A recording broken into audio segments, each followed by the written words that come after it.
Tuhan bersamamu. Inilah Injil suci menurut Santo Lukas. Dimuliakanlah Tuhan.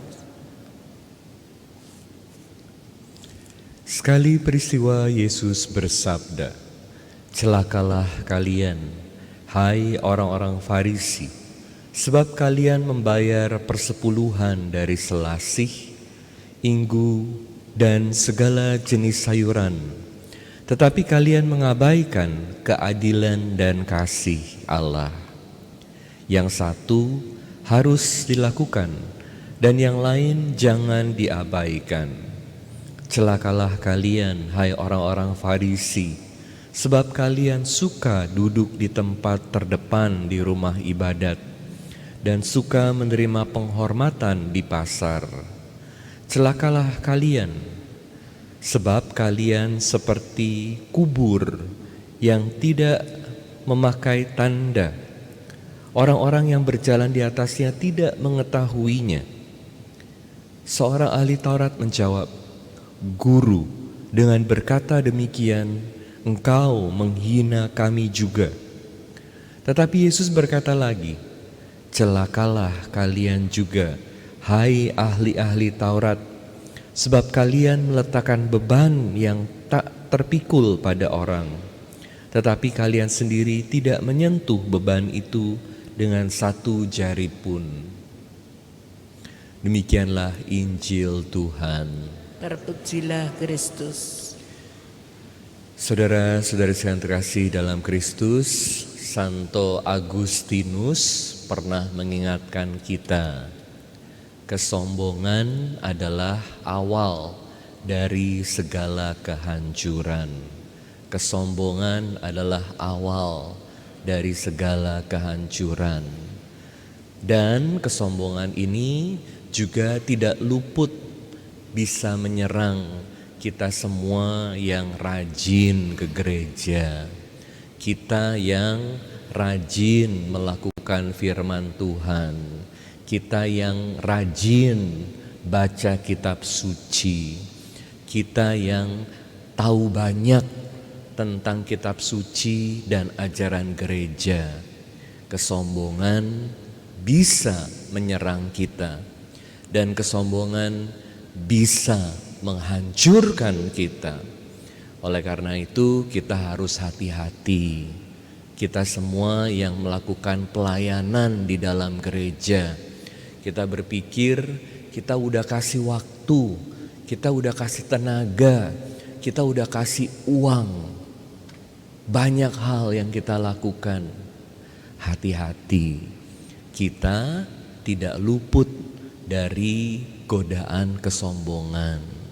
Bahkan godaan kesombongan ini bisa hadir secara lebih kuat dalam orang-orang yang sudah rajin melayani di gereja, karena kesombongan ini menyerang orang-orang yang melakukan banyak hal yang baik. Anda gak mau kan, udah capek-capek melayani di gereja, udah banyak baca kitab suci dan tahu banyak tentang hukum Tuhan, tapi kok dirusak dalamnya. Jadi bagaimana supaya kita bisa terus hidup sesuai dengan rencana Tuhan dan tidak dirusak oleh kesombongan ini? Belajar untuk terus hidup dalam kerendahan hati. Bagaimana supaya bisa hidup dalam kerendahan hati? Terus bersyukur, terus ingat akan kasih Tuhan, akan keadilan Tuhan. Tanda-tandanya apa sih kalau kita ini sudah mulai dirusak oleh kesombongan? Tanda-tandanya ketika kita mulai melihat orang lain lebih rendah dari kita. Ketika kita mulai kasar sama orang lain, terutama yang lemah. Ketika kita mulai merasa aku perlu dihargai. Ketika kita mulai merasa aku ini hebat dan lupa siapa diri kita. Jangan seperti kacang lupa kulit. Kita semua kan bisa begini karena Tuhan. Jadi undangannya adalah buat kita untuk selalu bersyukur. Kalau kita bisa melayani, puji Tuhan. Kalau ada orang memuji kita, puji Tuhan. Kalau ada orang ingetin kita, gak usah terlalu tersinggung. Marah-marah sampai 1 minggu, sampai 1 bulan. Lihat aja, bener gak sih?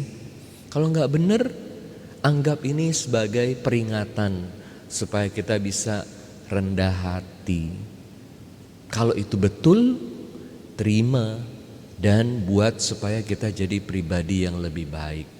Semoga kita dijauhkan. Jangan sampai kita jadi seperti ahli Taurat dan orang Farisi yang disampaikan dalam Injil hari ini. Jangan sampai kita celaka. Tapi berbagai berkat yang Tuhan udah kasih kepada kita untuk bisa melakukan banyak hal, menjadi berkat buat orang lain lewat pelayanan kita, tapi pertama-tama menjadi berkat buat diri kita karena kita bertumbuh dalam kesucian lewat pelayanan kita.